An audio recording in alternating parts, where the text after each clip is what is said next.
Στην άσκησή μας ζητείτε από το σχήμα να βρούμε ποιο γραμμικό σύστημα παριστάνουν αυτές οι δύο ευθείες. Από τη θεωρία ξέρουμε ότι η κάθε μία από αυτές τις ευθείες έχει εξίσωση αυτής της μορφής. Παρατηρούμε ότι η ε1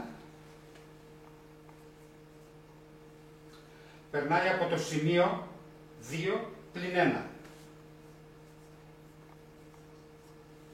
Εφόσον λοιπόν η ευθεία μας περνάει από το σημείο 2 πλην 1, σημαίνει ότι οι συντεταγμένες του θα επαληθεύουν την εξίσωσή της. Έτσι έχουμε μείον 1 στη θέση του ψ, μείον 1, ίσο με α, το χ μας είναι 2, συν β. 2α λοιπόν συν β ίσο με πλην 1. Επίσης βλέπουμε ότι η ευθεία μας περνάει και από το σημείο όμικρον, από την αρχή των αξώνων, το οποίο έχει συντεταγμένες 0,0. Και το σημείο λοιπόν 0,0 θα επαληθεύει την εξίσωσή μας. Δηλαδή 0 ίσο α επί 0 συν β. Β ίσο με 0. Έχουμε ένα σύστημα ως προς α και β. Το β είναι 0, το οποίο αν αντικαταστήσουμε εκεί προκύπτει 2α ίσο με πλην 1, δηλαδή αν διαιρέσουμε με 2 και τα δύο μέλη, έχουμε α ίσο με μείον 1 δεύτερο. Το β λοιπόν είναι 0 και το α είναι πλην 1 δεύτερο. Συνεπώς η εξίσωση της ευθείας ε1 είναι ψ ίσο, το α το βρήκαμε, μείον 1 δεύτερο επί χ συν το β που είναι 0. Να λοιπόν η εξίσωση της ε1. Η ε2. Η ε2 παρατηρούμε ότι περνάει από το σημείο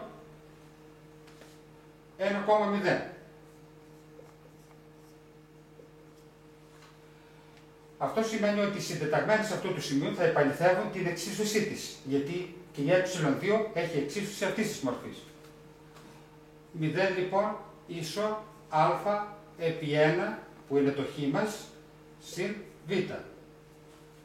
Α λοιπόν συν β ίσο με 0. Επίσης η ευθεία μας περνάει και από το σημείο 0,1. 0,1. Αυτό σημαίνει ότι οι συντεταγμένες αυτού του σημείου επαληθεύουν την εξίσωση. Δηλαδή έχουμε 1 ίσο α επί 0 που είναι το χ συν β. Αυτό κάνει 0, άρα το β βγήκε 1. Έτσι λοιπόν από αυτό το σύστημα, επειδή το β είναι 1, αν το βάλουμε εκεί, βγαίνει για το α ίσο με μείον 1. Ήδη το β είναι 1. Το α λοιπόν το βρήκαμε πλην 1, το β 1. Πάμε εκεί, η εξίσωση λοιπόν της ε2 θα είναι ψ ίσο μείον 1 το α, μείον 1, το 1 δεν το βάζουμε, χ, συν το β που είναι 1. Έτσι λοιπόν